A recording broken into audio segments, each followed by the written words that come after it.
Bonjour à tous, j'ai un explosif en main. Ce livre, professeur Raoult, qui vient de sortir là, ce 6 avril. Une bombe. Vous allez voir, je vais vous en dire ici un autre son de cloche que ce que vous entendrez dans les grands médias. Il sort la sulfateuse professeur Raoult. Les médias, les corrompus, l'Union européenne, le gouvernement français donne des noms, les médecins de plateau, mais également une analyse de la recherche française, le confinement, l'injection, le tout vaccin, enfin bref.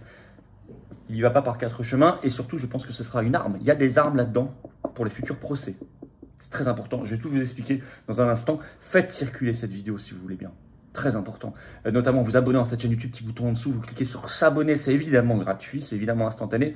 Profitez-en pour appuyer sur la petite cloche à côté. Comme ça, vous recevrez les notifications des futures vidéos, des futurs directs sur cette chaîne. Grand bravo à ceux qui ont compris l'intérêt de s'abonner et qui l'ont fait.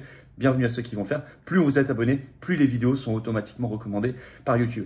Je vais parler de direct justement ce vendredi 7 avril. On se retrouve à 19 h. N'oubliez pas sur cette chaîne pour notre direct où je prends vos questions. J'y réponds en direct et vous me les posez. Et puis, regarde l'actualité, celle-ci et tout le reste ensemble. Ça va être intéressant. Je pense que ça va être explosif. Soyez au rendez-vous, faites venir du monde. Autre rendez-vous, le vendredi 14 avril. Très important. Nous faisons un grand rassemblement de résistance à 9 h du matin. Place du Palais Royal. Vous pouvez arriver à 9 h.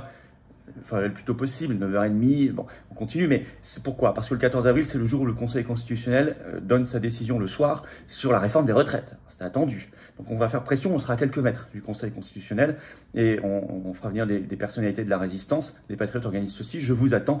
Notez bien le rendez-vous, vendredi 14 avril, 9 h, place du Palais Royal, Paris. Le vendredi 20 avril, le soir, je suis dans le Pas-de-Calais. Vous écrivez à référent62@les-patriotes.fr et la semaine d'après, le 27 avril, jeudi, je suis dans le Loiret. Vous écrivez à référent45@les-patriotes.fr pour information et réservation. Et bien moi, je vous attends, patriotes. Vous voyez, ça c'est la nouvelle carte orange dessinée grâce à vous avec le concours. Il y a plein de cartes oranges maintenant d'ailleurs différentes. C'est formidable. Avec cette nouvelle carte, elle vous attend. Voilà. Vous pouvez l'avoir en adhérant ou réadhérant.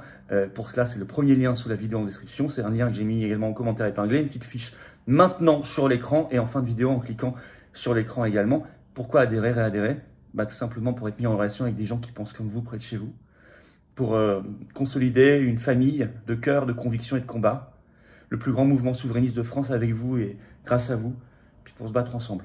Pour la vérité. Alors on va en parler dans cette vidéo. Pour la liberté, la dignité, la souveraineté, notre belle France. Belle rebelle éternelle, notre belle humanité. Et des combats. Mais on les mène ensemble. Ensemble, on peut déplacer des montagnes. Moi, j'ai besoin de vous. On a toute l'oligarchie contre nous. On n'a pas de soutien. Mais on a des millions et des millions de gens qui partout, en métropole, outre-mer, étranger, parce qu'on est présent partout, sont là. Je vous attends. Il faut faire cet effort d'adhérer ou de réadhérer. Vous pouvez faire également un don de soutien aux Patriotes. C'est le deuxième lien sous la vidéo en description pour nous permettre de financer nos actions. Parce que je rappelle qu'on n'a pas eu 1 euro de financement public jusqu'ici, ni d'aide des banques, rien. Or, on fait. 14 avril encore qui arrive, ça coûte une fortune. Les dons supérieurs à 500 € d'ailleurs, on a mis pour vous un avantage personnalisé, c'est expliqué sur le site des Patriotes. Mais si vous n'êtes pas là, si on n'est pas le plus nombreux possible, on ne peut pas y arriver. Par contre, si vous êtes là, si on est nombreux tous ensemble, côte à côte, unis, alors on fera tout. Alors on fera tout et on sauvera notre pays, l'humanité et les générations qui viennent. Alors, adhésion, réadhésion, don, oui, c'est défiscalisé aux 2 tiers pour vous. Alors n'hésitez plus. Bravo aux donateurs, aux réadhérents, bienvenue aux nouveaux adhérents patriotes. Allez, le livre Choc du professeur Raoult est sorti ce 6 avril, son autobiographie. On ne va pas faire ici une analyse exhaustive. Je vous conseille vraiment, si vous pouvez, de le lire, de l'acheter, de l'offrir. Je ne vais pas parler ici de la partie sur sa vie, sa jeunesse, mais on va revenir essentiellement sur le Covid. Il y revient beaucoup. Ce livre embête les covidistes. Oh, vous avez des articles fielleux qui commencent à sortir. J'ai vu ce 7 avril matin Radio France qui a fait un papier désagréable. Vous avez l'Express le 6 avril qui justement titre ainsi, écoutez, Covid, long et traitement, miracle, enquête sur les nouveaux Didier Raoult. Bon, ils essaient de surfer à la fois sur la sortie de son livre et de le discréditer, bien sûr. Ce livre est sans langue de bois. On va tout de suite aller dans le fond des choses. D'abord, je vous citerai à chaque fois la page 131, un constat accablant sur l'état de la recherche en France. Et c'est très important. Il nous livre aussi ses analyses. Je vais vous citer un exemple. Voilà. Notre pays est donc aujourd'hui la 10e nation dans le monde pour sa recherche, un rang qui doit beaucoup à la taille de sa population de chercheurs. Mais si l'on rapporte ce nombre à la population globale, écrit Raoult, la France oscille plutôt, comme pour les chercheurs hautement cités, entre la 25e et la 30e place. Quant aux prix Nobel, ils sont évidemment très rares. L'un des derniers en date décerné à une chercheuse française est une victoire en trompe-l'œil, car les travaux qui lui ont valu cette prestigieuse distinction n'ont pas été menés dans une université française. Et je rappelle que le professeur Montagnier, dont on salue la mémoire ici, n'a même pas été salué par le gouvernement français lorsqu'il est mort. Voilà où nous en sommes. Page 133, il parle du numerus clausus. Vous savez qu'il limite le nombre de chercheurs qu'il limitait en matière de médecine pendant des années et des années. Il parle d'une décision idiote aux effets désastreux. C'est bien parce qu'il dit les choses, il ne prend pas de gants. Alors, on va aller plus loin sur le Covid.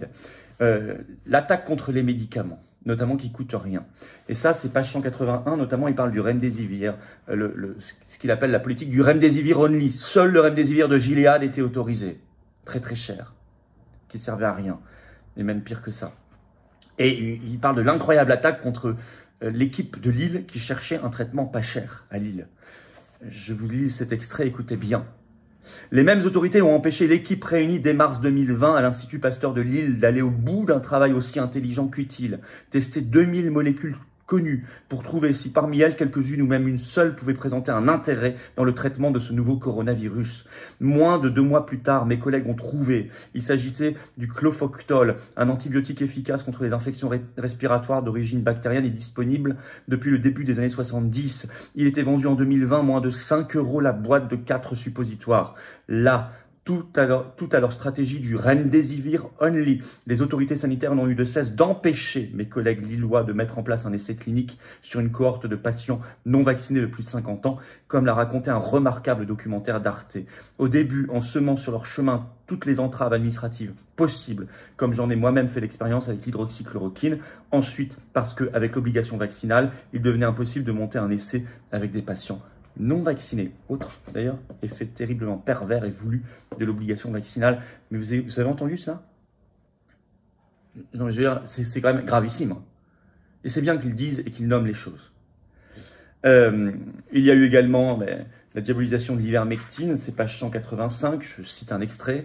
Un autre médicament connu depuis près de 50 ans a fait l'objet de la même hostilité réflexe dès que certains collègues l'ont proposé, c'est l'ivermectine. Le japonais Satoshi Omura, qui a reçu un prix Nobel pour sa découverte, a d'ailleurs été contraint d'intervenir quand un processus de diabolisation de cette molécule a été enclenché pour rappeler d'une part sa faible toxicité et d'autre part que s'il était effectivement très employé par les vétérinaires, il était aussi utile en médecine humaine et singulièrement en parasitologie. C'est pas fini, page 187. Il parle de la diabolisation de la vitamine D et du scandale du Rivotril dans les EHPAD. Écoutez bien, je cite professeur Raoult. Cette histoire n'est malheureusement pas un cas isolé. Les mêmes entraves ont en effet empêché l'utilisation de la vitamine D, dont on a tout de même pas réussi à faire interdire la prescription quand même. Mais comme ce fut le cas pour l'hydroxychloroquine, l'azithromycine et l'ivermectine, en dépit de leur bonne tolérance et de leur très faible toxicité. Durant les premiers mois de la pandémie, on a en revanche recommandé l'emploi du Rivotril chez les personnes âgées, une molécule souvent utilisée pour ce qu'on appelle la sédation profonde, autrement dit l'euthanasie douce des sujets en impasse thérapeutique. À l'époque, je le rappelle, on recommandait de donner du Doliprane et de renvoyer chez eux les gens malades en attendant qu'ils guérissent spontanément. C'est bien de reparler de cette affaire du Rivotril. Je crois qu'il ne l'avait jamais fait d'ailleurs dans ses vidéos. Là, c'est au moins dit clairement. Il écrit, à tel point qu'il écrit, page 189, je vous cite, « J'estime que nous avons assisté là à une rupture historique, car nous n'avons jamais vu de maladie pour laquelle les autorités nous ordonnaient de ne rien faire. » Il critique le confinement et met le tout vaccinal dans son collimateur, notamment page 207. Écoutez bien. Lors de cette pandémie, on a pourtant pu observer des choses au-delà de notre horizon. A-t-on cherché à comprendre pourquoi certains pays comme l'Iran ou l'Arabie Saoudite, qui ne sont pas exactement des pays pauvres et sous-développés, ont affiché un taux de mortalité spectaculairement plus faible que celui de l'ensemble des pays occidentaux, sans pour autant avoir massivement vacciné ni verrouillé leur population à domicile? A-t-on cherché à savoir pourquoi, tout au long de l'année 2021 et une bonne moitié de l'année 2022, les pays où le nombre de cas restait constamment le plus élevé étaient précisément ceux qui avaient confiné drastiquement et vacciné massivement? Au moins c'est dit. Il parle même de blitzkrieg vaccinal. Et il attaque Bill Gates, page 223. Parmi les chantres de cette stratégie, écrit-il, de blitzkrieg vaccinal à l'échelle planétaire, on trouve étrangement un ingénieur en informatique particulièrement doué, Bill Gates, l'ancien patron de Microsoft. Il a certes eu la générosité de transférer une grande partie de sa fortune vers la fondation qu'il a créée avec son épouse Melinda pour financer des campagnes vaccinales et des programmes de recherche dans les pays pauvres. Mais de là à devenir une autorité incontestable en matière de maladies contagieuses, il y a un pas que je ne franchirai jamais. Être un philanthrope, même très riche et très généreux, ne vous confère pas automatiquement les connaissances et les capacités médicales nécessaires pour parler d'égal à égal avec les vrais spécialistes qui travaillent ces sujets au quotidien depuis le début de leur carrière, et encore moins pour les supplanter dans les décisions à prendre pour enrayer une épidémie inédite dans son ampleur. Surtout quand le dit philanthrope n'est pas totalement désintéressé à l'affaire, à l'image de Bill Gates qui a investi une partie de sa fortune dans les firmes qui créent et produisent des vaccins. C'est donc avec un certain effarement que j'ai vu ces digues céder sous la pression du Covid et de tous ceux qui en responsabilité avaient peur qu'on vienne un jour ou l'autre leur reprocher de n'avoir rien fait ou pas assez ou trop tardivement. Pourtant, nous, c'est-à-dire les infectiologues, savions dès le départ que vacciner absolument toute la population n'empêcherait pas la transmission du virus. Il continue ses attaques, notamment page 240, toujours sur le blitzkrieg dont il parle. À rebours du miracle qu'on nous annonçait avec la mise au point des vaccins ARN messagers, on observe aujourd'hui que les taux de mortalité les plus élevés ont été enregistrés parmi les populations les plus vaccinées, qui ont aussi connu les taux d'incidence de la maladie et le nombre de cas les plus hauts. C'est dit clairement, hein. Et ça, c'est page 240. Et page 249, il écrit ceci, écoutez bien. « Y croire encore au miracle vaccinal relève donc au mieux de l'aveuglement ou de la stupidité, au pire du calcul. » Derrière le calcul, il y a quoi? Possiblement la corruption. Et là, il bascule vers ce qu'il appelle les « no fake med ». Vous savez, ceux qui se prétendent meilleurs médecins que les médecins eux-mêmes. Il écrit ceci, il ne les épargne pas. Hein. Cette confrontation a, pour ce qui nous concerne, atteint son paroxysme quand un groupe d'activistes rassemblés sous la bannière No Fake Med, groupe contre lequel j'ai depuis porté plainte, a abreuvé d'insultes tous les scientifiques qui ne partageaient pas leur point de vue à la lettre et dont je faisais évidemment partie, de même que la plupart des membres de mon équipe.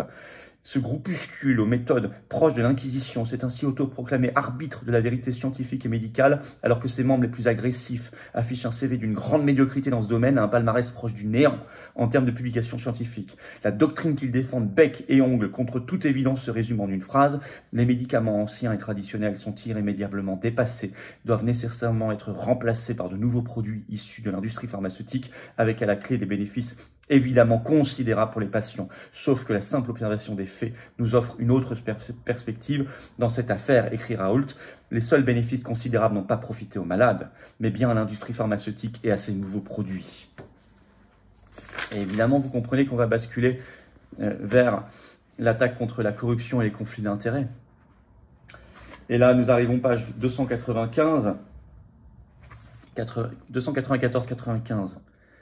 Il écrit, Raoult, « Je ne voudrais pas donner un peu plus de grain à moudre à ceux qui me taxent de complotisme, mais j'ai tout de même observé une chose troublante qui ne souffre pour l'heure aucune exception. Les collègues qui ont été les plus agressifs et les plus critiques envers moi, mon équipe et l'IHU dans son ensemble sont justement ceux qui bénéficient des financements les plus généreux de l'industrie pharmaceutique, qui n'a eu de cesse d'alimenter la haine à mon endroit tellement je représenter une menace pour ses affaires. Aujourd'hui, évoquer la corruption vous fait courir le risque d'être aussitôt étiqueté complotiste, mais les gens qui collent ces étiquettes manquent singulièrement de culture. Il suffit en effet de lire Plutarque pour savoir que la corruption était déjà un fléau chez les Grecs et les Romains. La cupidité est constitutive de la nature humaine, et seules les connaissances et la culture permettent de s'en abstraire. Et encore, il y a souvent loin entre les intentions affichées et les actions réalisées. J'en veux pour preuve le livre publié par Martin Hirsch en 2010, plus de 3 ans avant sa nomination à la direction générale de la PHP, qui était intitulé « Pour en finir avec les conflits d'intérêts ». Sabre au clair, il y stigmatisait les financements de l'industrie pharmaceutique dont bénéficient certains médecins et services de la PHP, sauf qu'une fois nommé à la tête de cette vénérable institution, il n'a jamais cherché à remettre en cause ces financements, dont le montant n'a même pas diminué. Faites ce que je dis, ne faites pas ce que je fais. Conseiller Saint Matthieu dans son évangile, Martin Hirsch a suivi l'injonction au pied de la lettre. Il n'épargne personne.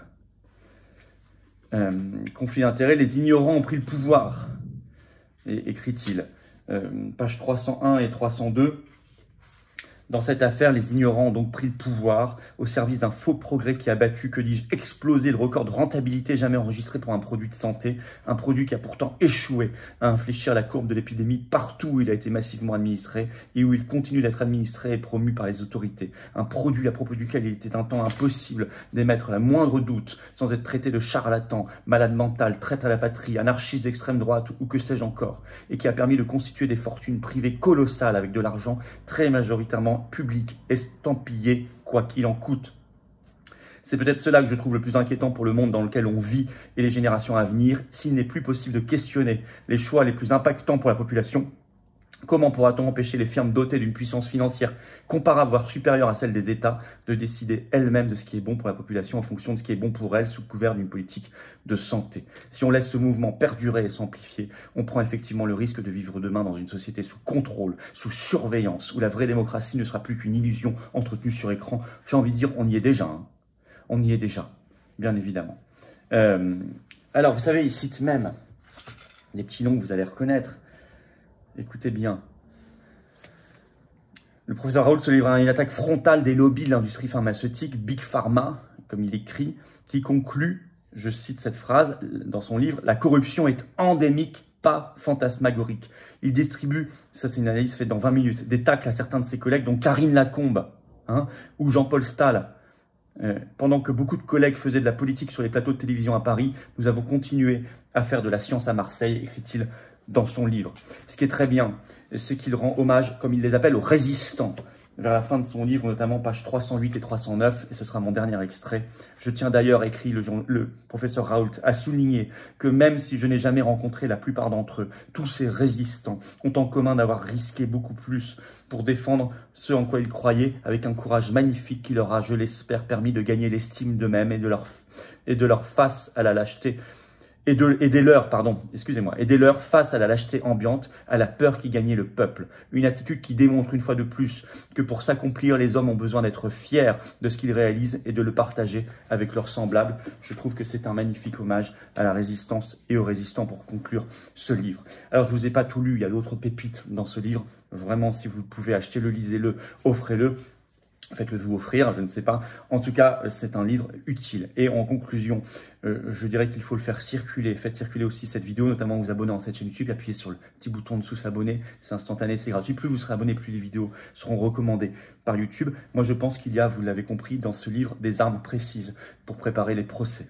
Il y a des outils précieux pour les futurs procès qui vont mener certains au tôle, en prison, là où est leur place naturelle. Il faudra sans aucun esprit de vengeance, mais un esprit de responsabilité, avoir la justice. Et ce livre va être très utile pour cela. Voilà ce que je voulais vous en dire aujourd'hui. N'oubliez pas, ce vendredi 7 avril, 19h, on est en direct ici sur cette chaîne. Je prends toutes vos questions en direct et l'actualité en direct. Soyez au rendez-vous, faites venir du monde, actualité nationale et mondiale. Le 14 avril, vendredi matin, 9h, place du Palais Royal à Paris, grand rassemblement de résistance à quelques heures de la décision du Conseil constitutionnel sur la réforme des retraites. Notre devoir est d'y être. Notre devoir est d'y être. Et je vous attends aux patriotes. Voilà. Votre ambition, c'est sûrement de sauver notre pays et d'aider les générations qui viennent et de vous aider vous-même et d'aider notre belle humanité. Ah bah voilà, si vous aimez la France et l'humanité, venez aux Patriotes. Ça, c'est un vrai mouvement anti-oligarchique de résistance populaire. Il vous attend. Il y a la nouvelle carte orange. Le lien pour adhérer, c'est le premier sous la vidéo en description. C'est également un lien que j'ai mis en commentaire épinglé.